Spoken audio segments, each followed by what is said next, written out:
Good afternoon, everyone. It is great to see all these baseball fans out there. It will be interesting. It will be interesting. I know that there's some thoughts and some plans about potentially reopening baseball and starting the season. I, for one, hope it happens. And if they do that, certainly hope that everyone stays safe and healthy. So it is a treat to be able to welcome all of you to the latest in the webinar series that we offer for our clients. Next slide. And if you haven't, I think it's a great question. Jeff Epstein and I participated in a session earlier, and we asked that same question. What are you most looking to do as you return to normal from the pandemic? So people can type those in your chat bar, kissing and hugging your kids or your grandkids. Those are all great answers. All right, so Jeff, yeah, there you go. So the title for this session, and I think if you, I want to say, Jeff, if you, what happens if you click next? Now, why don't you go back? So the peek behind the curtain. So when we do webinars at Boxer Advisors, and we do a lot of, we've done a lot of them over the years, and we're obviously, we have moved all of our clients, 100% of them who were scheduled to do training, we moved them to a virtual environment. And we have producers when we're doing virtual training. And the producer of this session is Jenny Harris. And so she's there. So hello, Jenny. And it was her idea, the title for this, A Peek Behind the Curtain. So Jeff, if you go on the next slide. So it is a treat to have, in addition to Jenny, 3 other colleagues who I work with regularly. And so I'll give them a quick opportunity to say hello, and then I'll give them a proper introduction when I introduce their snippet. So Jeff Feldman, say hello, everyone. Hello, everyone. I'm told I'm kind of in the dark here, hiding in the shadows a little bit, but you can see my image there. That's what I look like if you could see my face here. You look marvelous. Mindy Zasloff. Hi, everyone. Pleased to meet you, albeit via Zoom, and I'm excited about today's session. That's great. And Jeff Epstein. Good afternoon, everyone. I'm Jeffrey Epstein, and it's a pleasure to be with you today to talk a little bit about some great training. That's great. So before I turn it over to them, what I want to do is talk a little bit about what we're going to do today, a little bit about us, a little bit about housekeeping details. So about us, so we have a mix of colleagues and clients on the call today. This is year 24 for me, running my own consulting firm. Our focus at Boxer Advisors is to provide high-level consulting, coaching, training solutions to help our clients. And we believe one of the secret sauces to what we do is strategically integrating our solutions into our client environment. And we find when we do that, we get measurable results. And one of the things I think you'll see today is, I think, a demonstration of our tagline. And Jeffrey, our tagline is? Translating insights into actions. That's right. Translating insights into action. And so one of the things that when we were planning this, we talked about, and I'll talk about the 3 sequences, each of the panelists are going to present a little taste portion of a training session that they do in either 60, 90 minutes, sometimes a half day, sometimes a day, but each of them I think should have a specific takeaway. Next slide. So the 3 things that we do at Boxer Advisors, we help clients build leadership capabilities, we help them drive organizational change, and we help them to engage and retain top talent. And I think that you'll hear pieces of those 3 things in what my colleagues are going to present to you today. So a couple of housekeeping details. One is we have muted everyone. But if you want to pipe in, there are a couple of ways for you to do that. One, I think we're going to have a few polling questions. And so when we do that, you should vote and vote early and often. Second, there should be a chat bar at the bottom of your screen. At least that's my computer. And if you have a question for one of us or all of us, you should ask that question. And Jenny, if people want to ask a question but would prefer to be unmuted, I'm assuming we can do that? Yes, we could. Yep. So how would they raise their hand? Would they put it in the chat bar saying, I have a question? Is that what they should do? Yes, that's fine. Okay. All right. Next slide. So what we're going to do in the next 55 minutes is we're going to take a quick, I would say, 50,000 foot perspective on our menu of webinars. Then for me, one of the highlights is you're going to hear from each of our panelists, and they're going to give you, as I said, a taste portion of training that they deliver. Then it gets better. We're going to have a panel discussion about best practices in delivering training, and then we're going to wrap up with next steps. Again, a couple of housekeeping details. In addition, everyone's muted. They'll participate. I believe that we will send everyone a recording of today's session. If you want a copy of the deck of the PowerPoint slides, send me an email. I think we've got my email at the end. Is that right, Jenny? I think we do. Yes, we do. Yep, yep. So just send me an email if you'd like a copy of the deck, and we'll send them to you. Jenny, I think those are the big things, housekeeping details. Is there anything else that I'm missing or? Nope, I think you hit it all. All right, Jeff, next slide. So let's do our first polling question. So Jenny, if you can let the games begin and post that. So we'll keep the poll open for 30 seconds, and if everyone can vote, that would be great. And then we'll take a look at the overall results.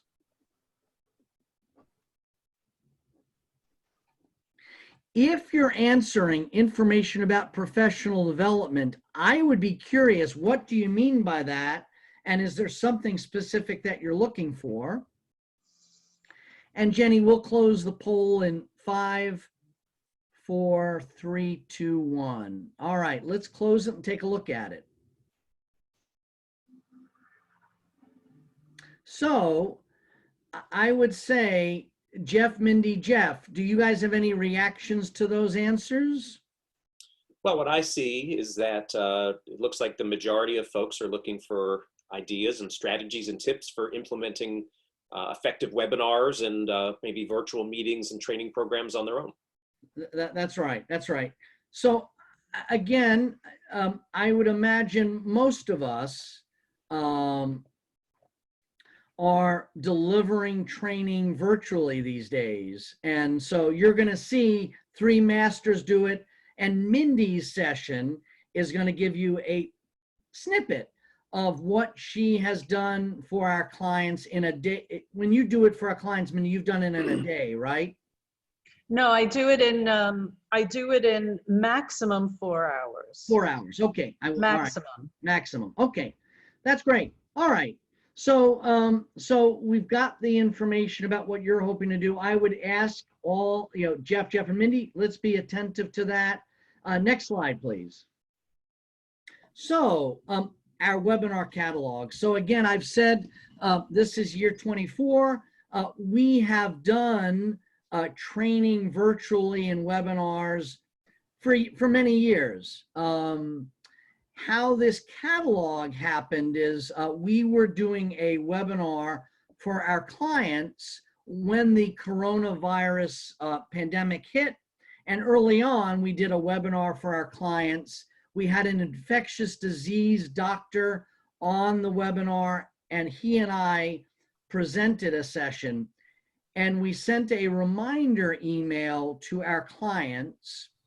And within 30 minutes of sending out that email, one of our clients sent me back an email saying, hey, Ken, what 60, 90-minute webinars do you have that we might do?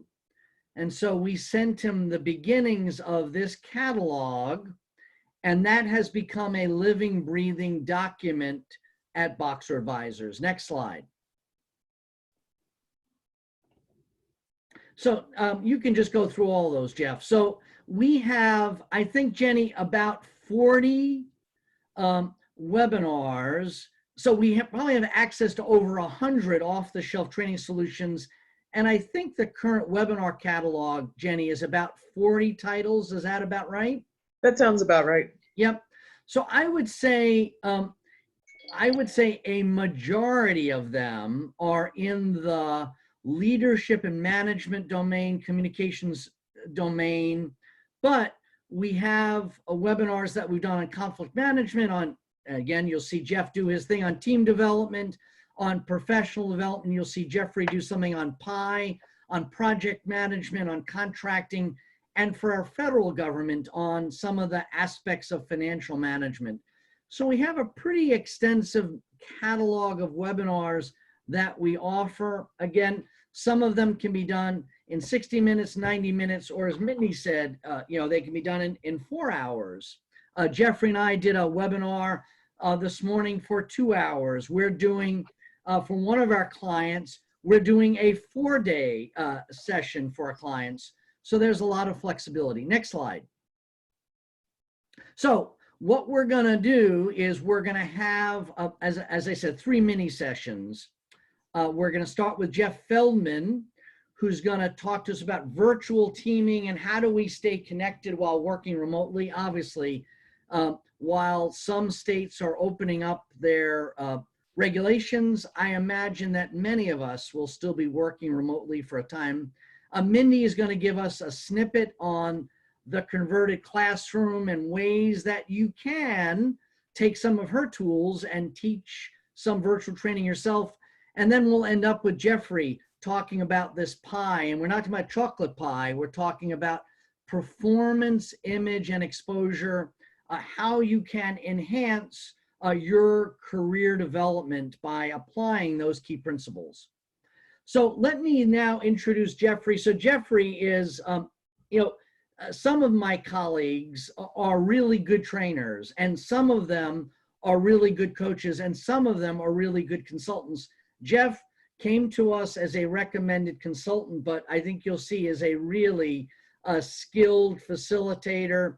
He is, Jeff, maybe he'll tell us his best story about teaching his children during the coronavirus.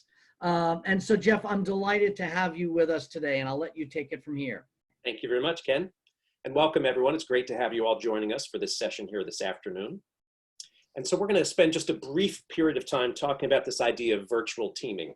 How do we stay connected while we work remotely?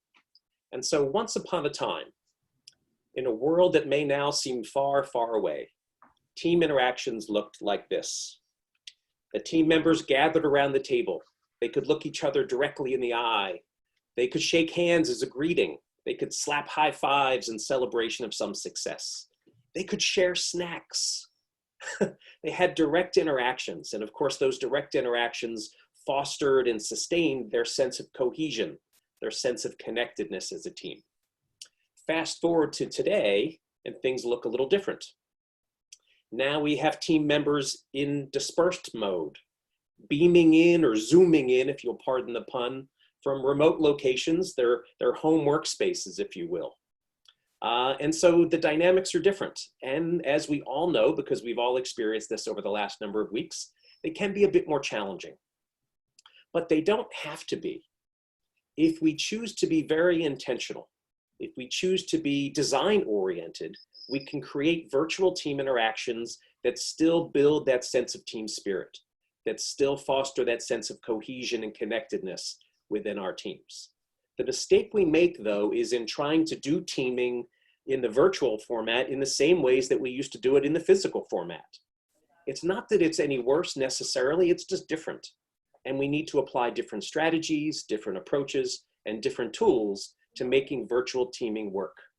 This team actually, as you can see, is employing one of the strategies of just kind of chilling out and breaking the ice a little bit, and they did their funky hat day.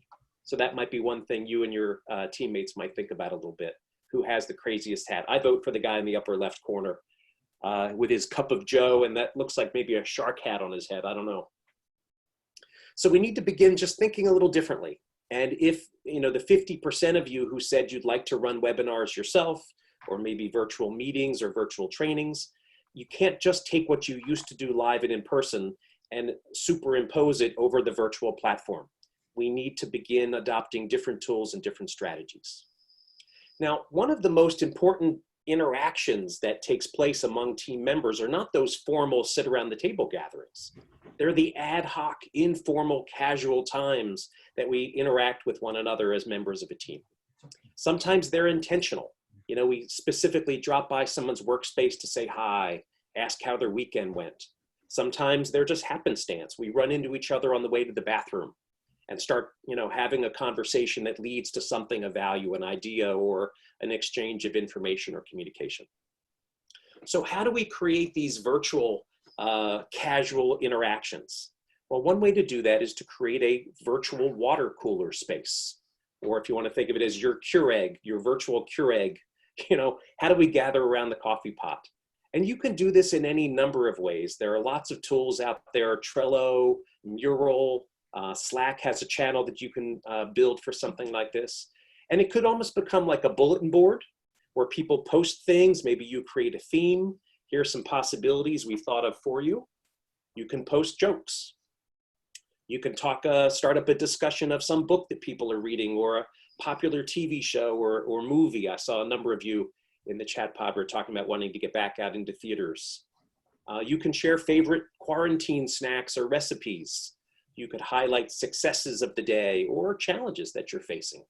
Or one of my favorites, you may have heard about Nerf wars. You know, sometimes in the offices they have these Nerf battles. Well, you could do GIF battles. Post a theme and challenge people to come up with the most kind of provocative or intriguing or funny GIF that you might post. And there are sites where you could pull those down. So some way to invite members of the team into that casual space, into that sort of less formal, interactive, ad hoc space. It could be a place that maybe someone just logs in and sort of hangs out for a little bit, see who else pops in. Or it could be a space that they post something and then sign off, and when they sign in again the next day, others have posted as well. Now, of course, sometimes the interactions need to be a little more structured, a little more formal, perhaps.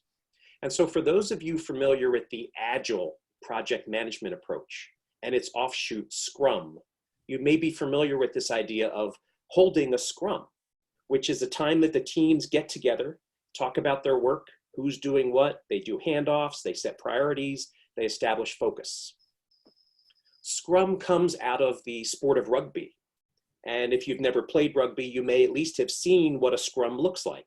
It's where all the players are kind of huddled together, arms interlocked, heads in, and that's when we restart the ball into play. And the teams begin to angle their way to get the ball moving down the field toward their hopeful outcome of achieving their goals. And so we can do virtual scrums as well. How do we pull the team together for those kinds of interactions?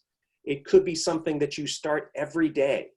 And often in Scrum teams, that's exactly what it is. It's a very brief stand-up at the beginning of every day. So you could do something like that with your teams, perhaps.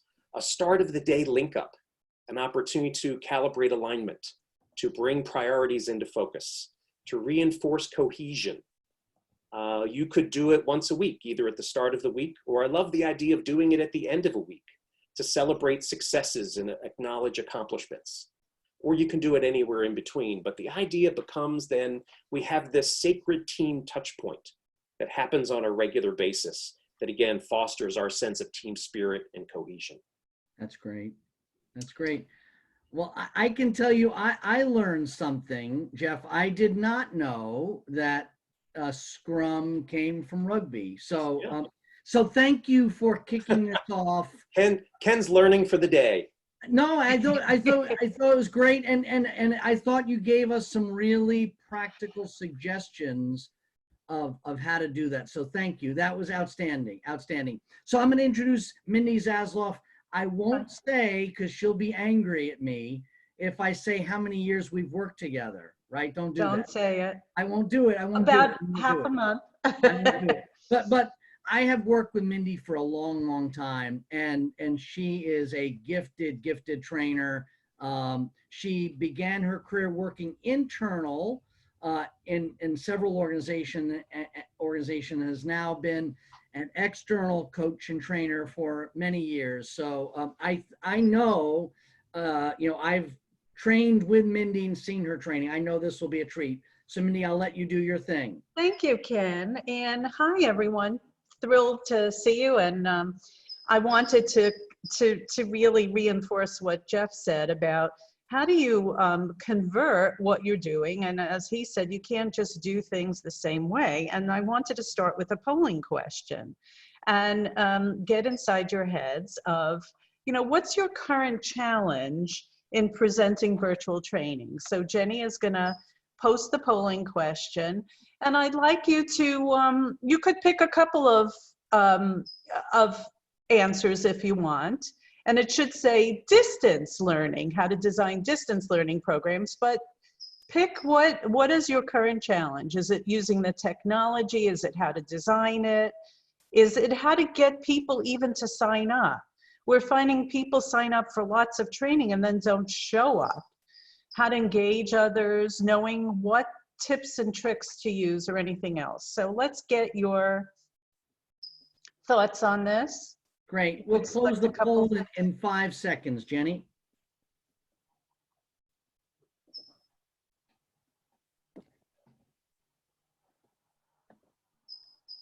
All right, Mindy, what do you make of that?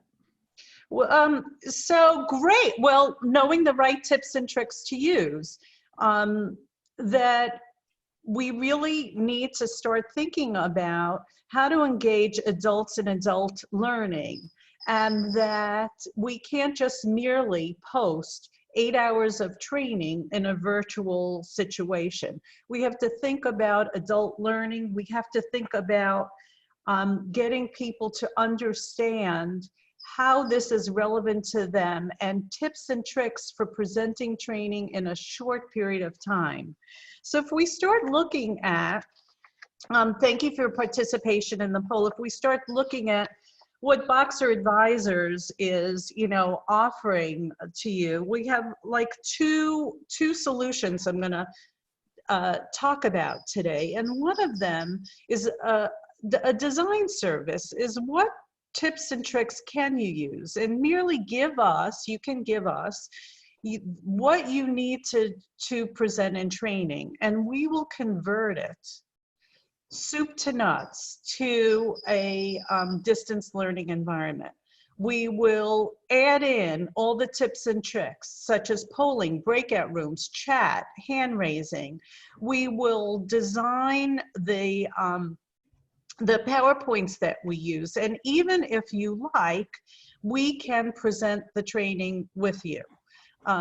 So this is an easy thing to do where you merely give us your content and we design it. The second thing that we're offering is training on how to become a successful virtual trainer. And I've done this many, many times for various private industry and government clients, and that is, a lot of us are very successful in classroom training, but what do you have to do? How does your mindset have to change when you're presenting distance learning?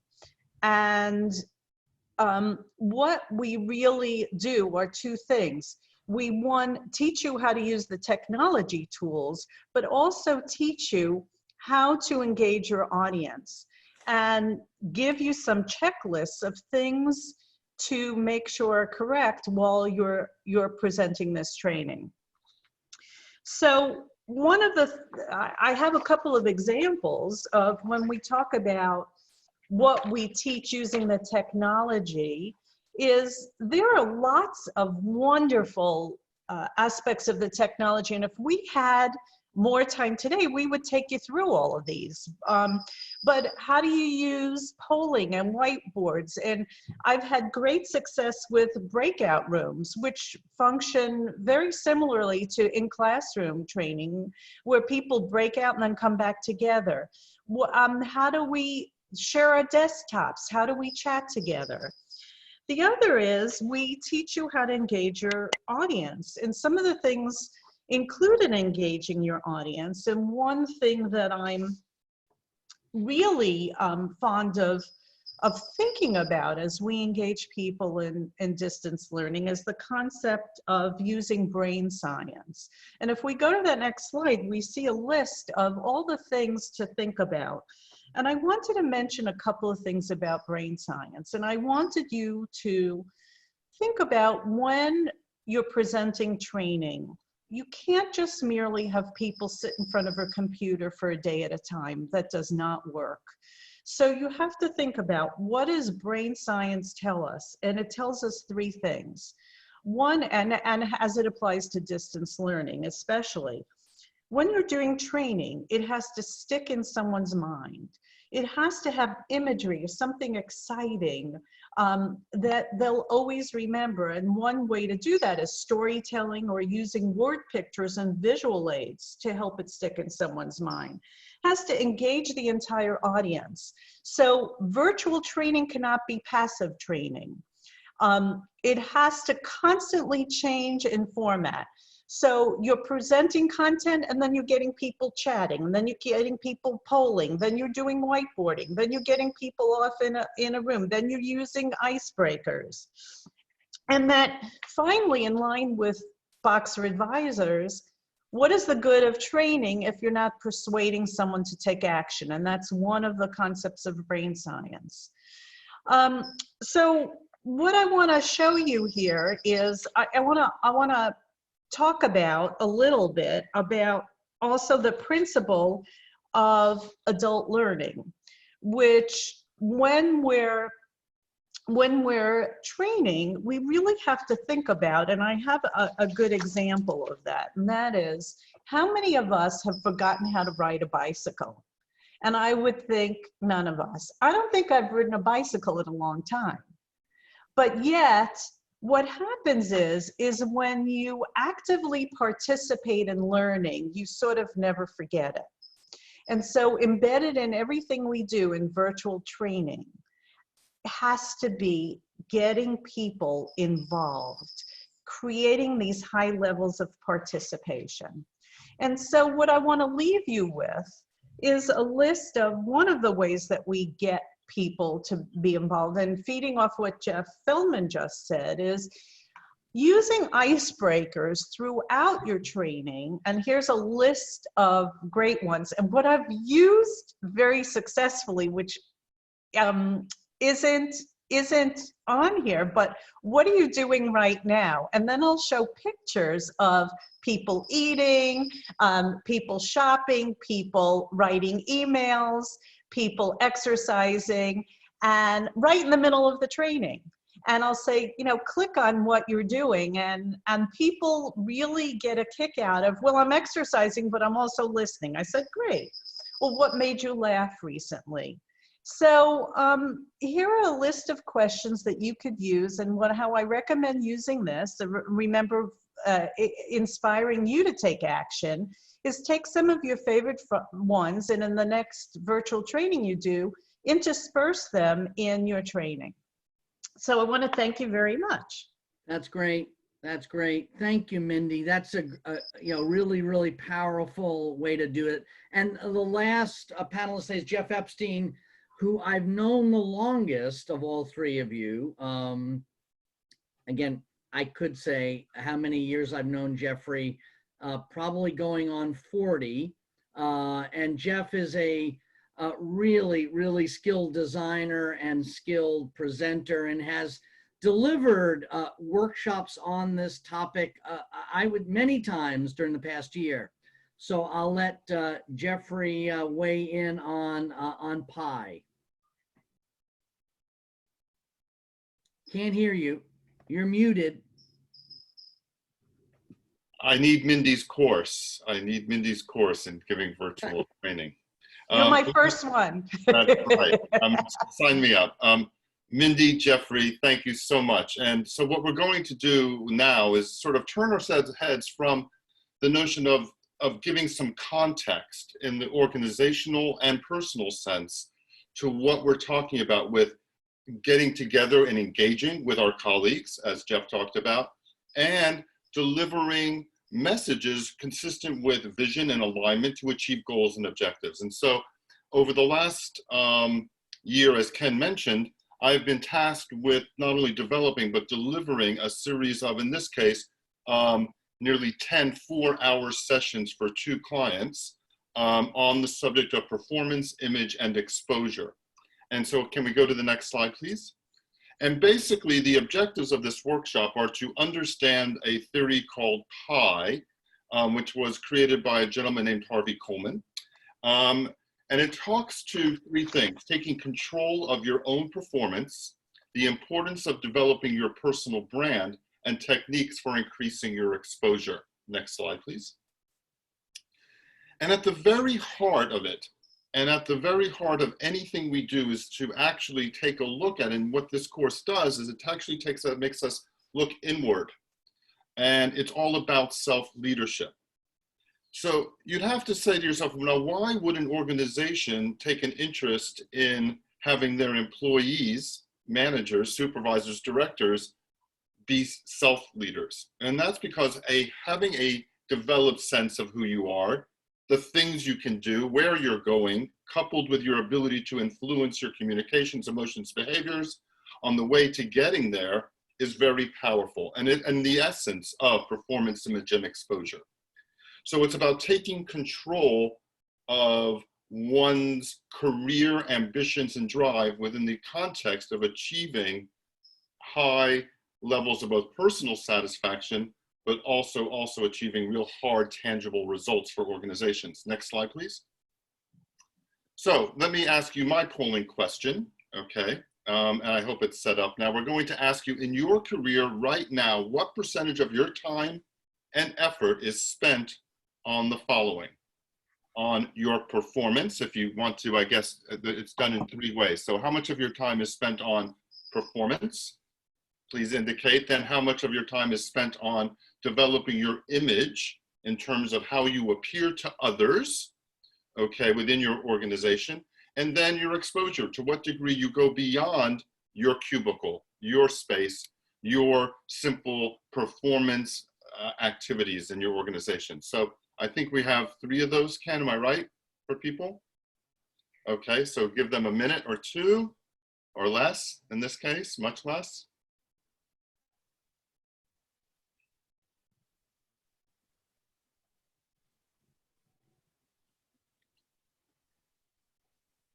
Does it scroll down to the 3rd question? Or, oh, there it is. And there's, Yeah, we're all set. So why don't we close it in 5 seconds, Jenny? We're good?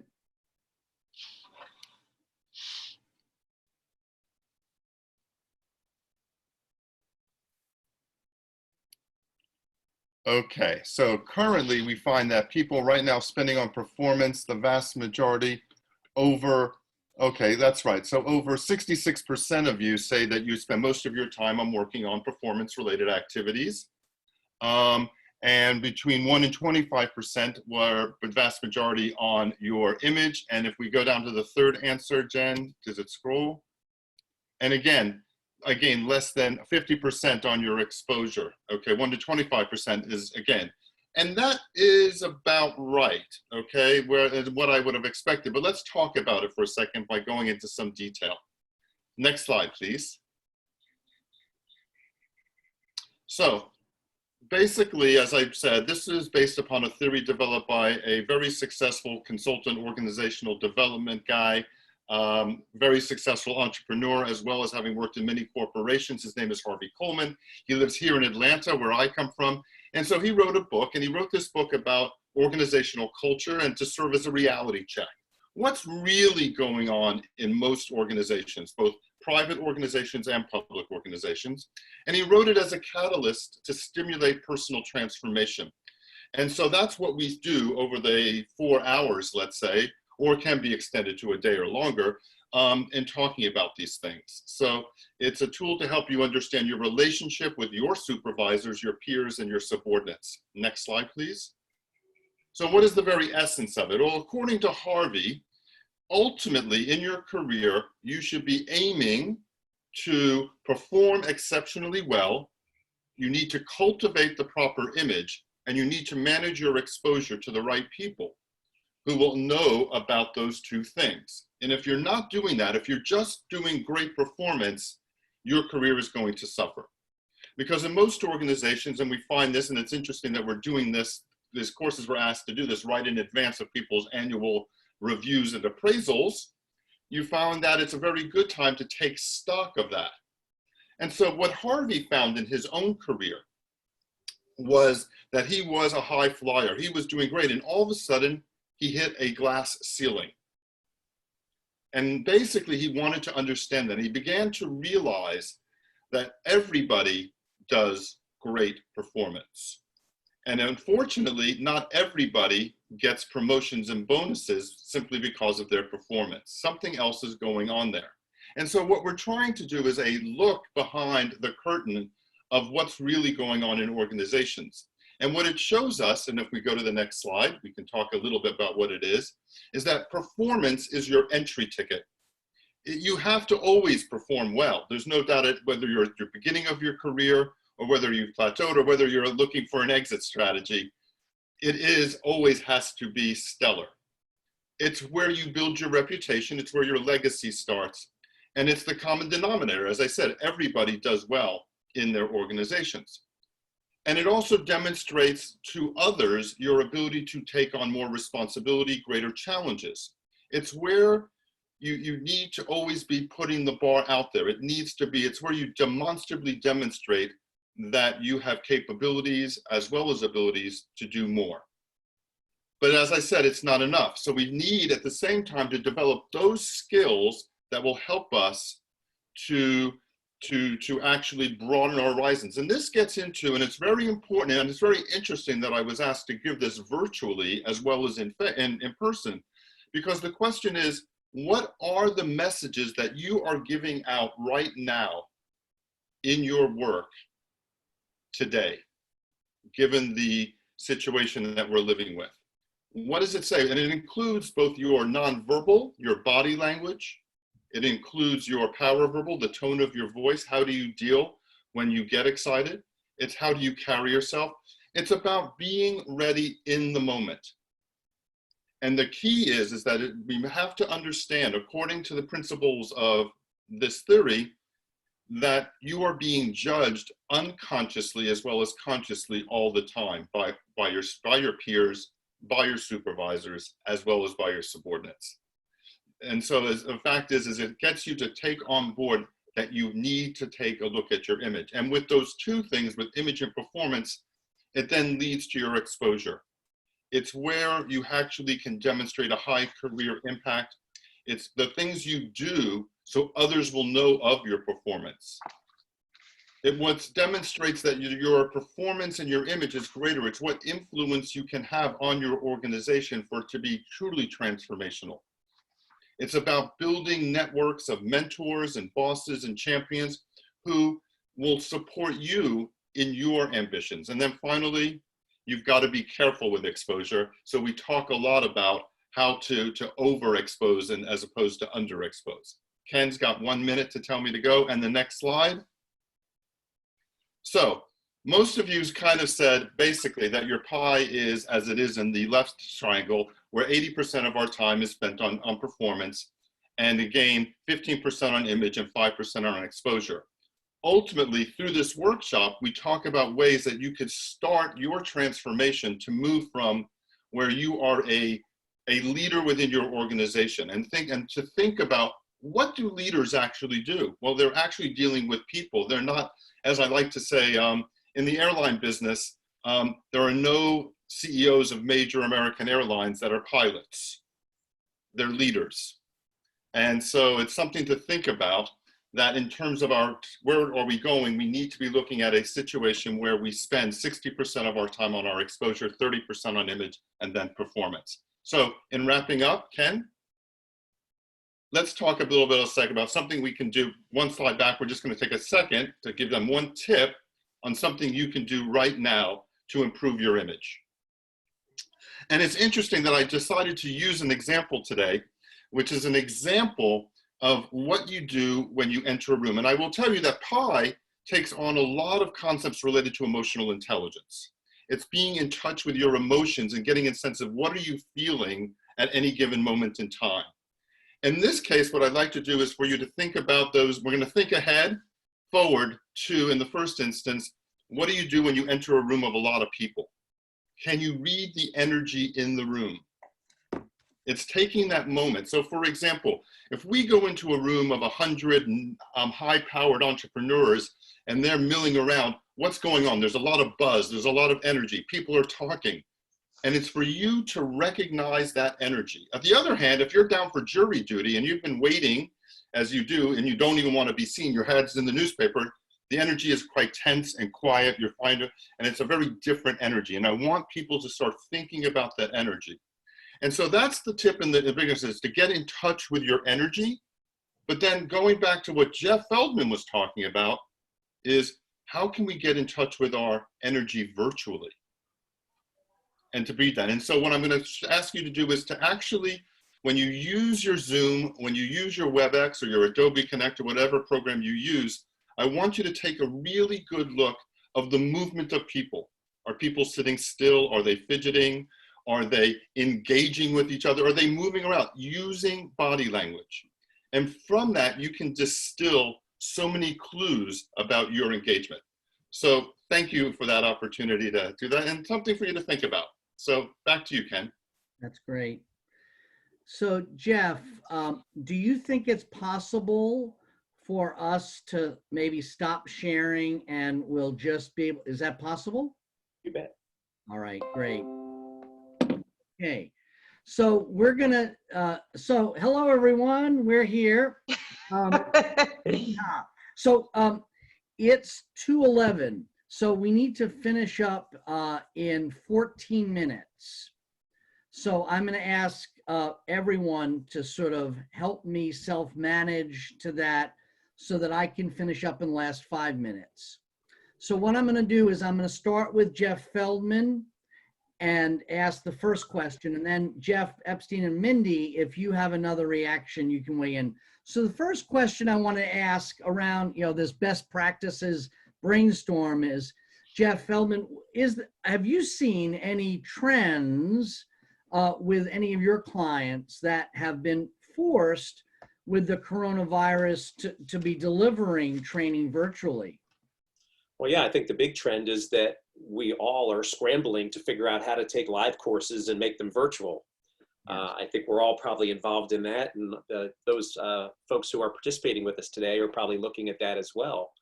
And scrambling is the word I keep hearing from people. So it's this mad rush. We were on pause for a little bit, but we keep talking about this new normal, and I'm not sure if there is a new normal. We just keep kind of adapting to the current situation. So a lot of my federal clients are looking at how do they take, a full day or multi-day training and figure out a way to make it virtual, because as I think all of us have said so far, you can't just pick up what had been done in a physical classroom space and plop it into a virtual platform. That's right. Mindy, anything that you want to add, or anything that No, ditto. We have to really rethink how we present training and how to make it relevant for adult learners. That's right. Jeffrey, you good? I echo both Mindy and Jeff, absolutely. And it's so critical. One of the things I see right now is the thing that Jeff is saying about forcing, square pegs into round holes. You can't do, where we used to do training, the norm was, 20 to 30 people is a normal training classroom. As I think you'd agree, Ken, from this morning's fun, 10 to 15 is about right. And that's a lot of no-shows. And so we have to get more people. We have a lot of people are signing up for all this training, and then they're not attending or they're not participating. So there's additional challenges. That's right. That's right. I think one trend that I've seen is I think that clients are using a variety of platforms to deliver virtual training. And so being able to be nimble, whether it's Adobe Connect or Zoom or WebEx or Teams, I think there are a lot of different platforms. So I'm going to move on to the next question. So next question, Mindy, this is for you. So are there, when you think about delivering virtual training. Are there some lessons learned that you think might be helpful to pass on in addition to the things that you already shared? One, that you have to keep people active and engaged. And because you don't have the visual cues as you do in a classroom, you have to really hone in to, you know, what Jeffrey was saying about read the energy in the room. And that helps. And really, I find a couple of quick things. One is, how is this content relevant, and how are you going to sell it before, during, and after? So adults need to learn, they want to learn things that are relevant to them in their jobs. So I find that with the distance learning and all the webinars, it has to be something that you could immediately practice and use. And that really some thought has to be given to how do you reinforce the content. So chunk it out. I find that it's much more successful to have a couple of sessions that last an hour and a half, that are quick, that people are engaged, than a 4-hour session, a 6-hour, and certainly, in my opinion, an 8-hour session is just cannot work. That's a best practice. I would not present training in an 8-hour session. Gotcha. Jeff Epstein, anything to add? Is there a lesson that you've learned in doing this? Again, Mindy is quite expert in this, and it has become so obvious. You need to be very active. You need it to be activity-based. And this notion of you have to do things that are real, I think also that it's what they do in real life, not only in real work. You have to remember that they're taking this course at home. So it's almost translating, how does everything actually relate to doing this, not in a cubicle in an office or an open plan office. How do I use this information to actually get things done now in this context with this information? And that is a huge challenge. Mindy's right. So. Gotcha. Jeff Feldman, anything you want to say around a lesson learned that, you know, from your experience? Yeah, you know, listening to Mindy's comment a moment ago, actionable is the word that comes to mind. And we need to make sure that all our training is directly actionable and help people even in that moment. You know, I think action planning is often something we tack on at the end in the waning seconds of our time with a group. I think we really need to build in an opportunity for people to pause at the end, be very intentional, and make a commitment to action based on what we've shared. That's great. I assume it's okay if I add a couple? Sure. Is that all right? Yeah. Yeah. So I would say a couple of lessons learned. I would say don't assume that you can use the same materials that you were ready to use in person virtually. That doesn't work. It's Of course not. It is different. And I think, you know, again, we've given you a snippet of polling questions, and Mindy mentioned breakout rooms. There are tools available, but they take some practice to use if you're doing it virtually. Anyway, I think those are a couple of great lessons learned. And then we'll finish up with a last question. What's one tip for people who might either be interested in designing virtual training themselves or might be attending virtual training themselves, or might want to host virtual training in their organization? So I'll start with Jeff Epstein. What's one tip you can offer? One tip. Know your audience. Really, really know your audience. Know that, you know, that again, when I say know your audience, it gets back to what Jeffrey was saying about your people. You've got to take a chance to understand the predicament under the conditions they are working in. That goes from their time frames, the responsibilities, their accountability. Know your audience, and then know what is realistic. Set up training objectives that come off of that are realizable in a short period of time. That's great. Okay. That's great. Jeff Feldman? Make it fun. Make it lively, make it interactive. You know, we're all stuck here, you know, gazing into our computers for, countless hours on a day over the course of a week. So make it an engaging, lively, enjoyable interaction as much as you can. I agree with that. That's good. And with that, I have found that the technology is fun. So my tip added on to that is learn the technology, live with it, practice it. Really think about how to use it and how to divvy it up and be comfortable yourself with it. I find it's mind candy for me. I've really loved embracing the technology and learning about it. That's great. So we have a few minutes. So we had one question from participants. So if there are other questions, let us know. So one question that came up was, as we move, I think many people have moved from in-person to virtual. Do you have any thoughts about measuring the effectiveness of that training?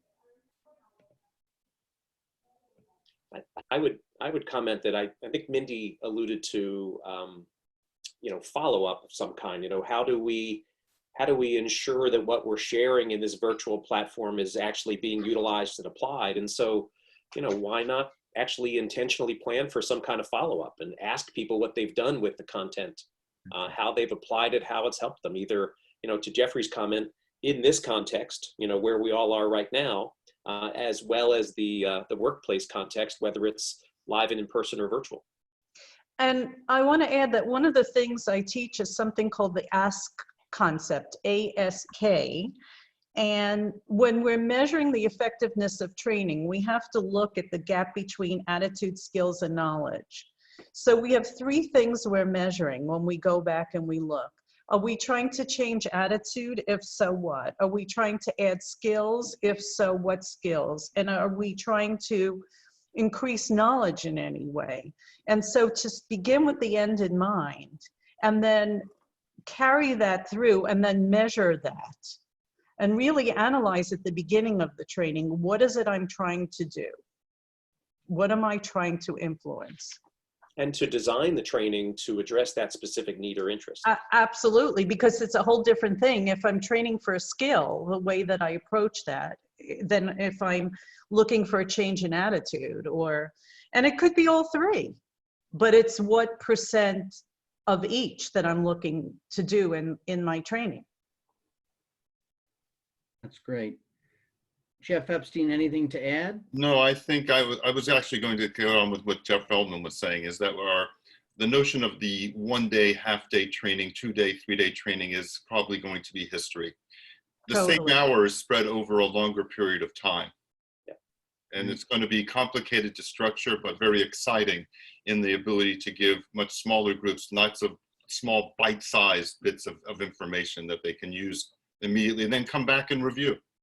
And it feeds off, Jeffrey, of what you were saying is know your audience, because it behooves all of us to think about, would we want to be in front of our laptops or our desktop computers for 8 hours? Absolutely not. We'd go bonkers.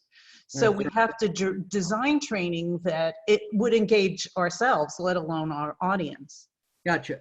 So I'm going to ask another question. I need you to do either a 1-word or 1-sentence response so we can get a couple more questions. All right.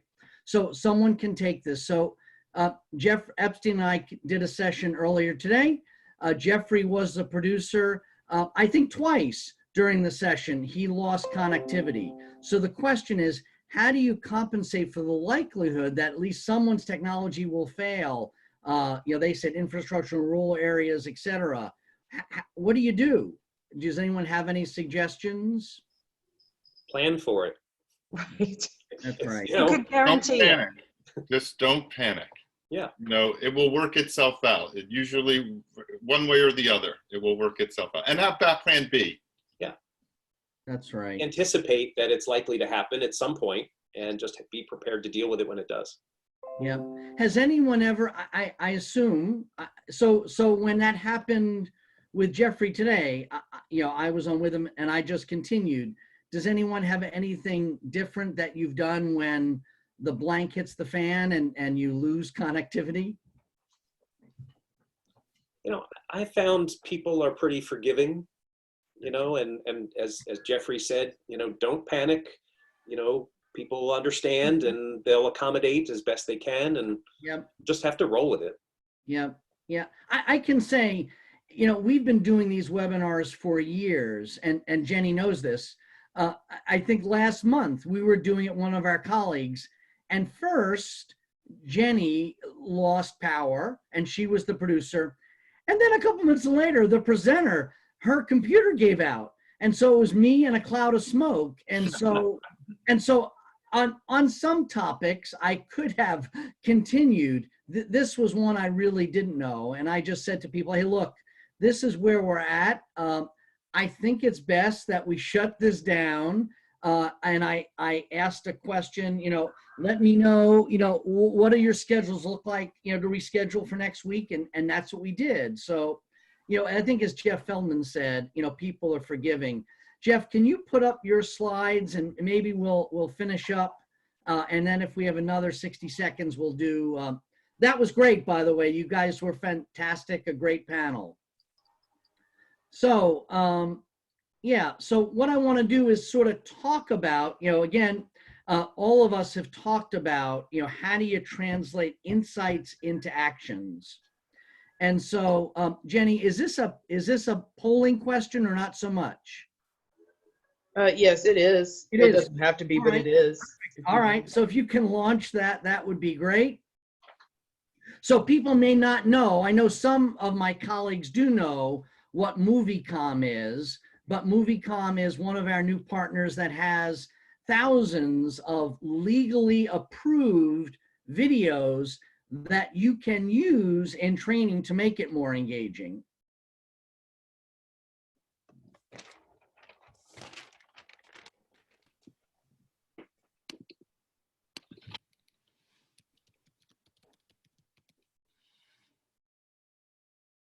All right, Jenny, we'll close out the poll in 5 seconds.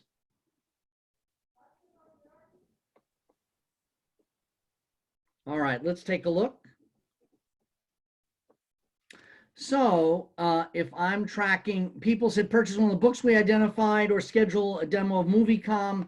So if you're interested in this MovieCom, which I know Jeff Epstein knows, I think is very, very cool. It's a very cool tool. Just send me an email, we'll make that happen. And so if we can go to the next slide, Jeff.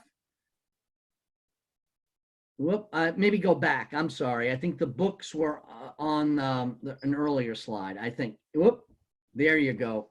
So here are some suggestions of books that you might think about purchasing, which I think get at this whole issue of self-improvement, of delivering on virtual training or building teams.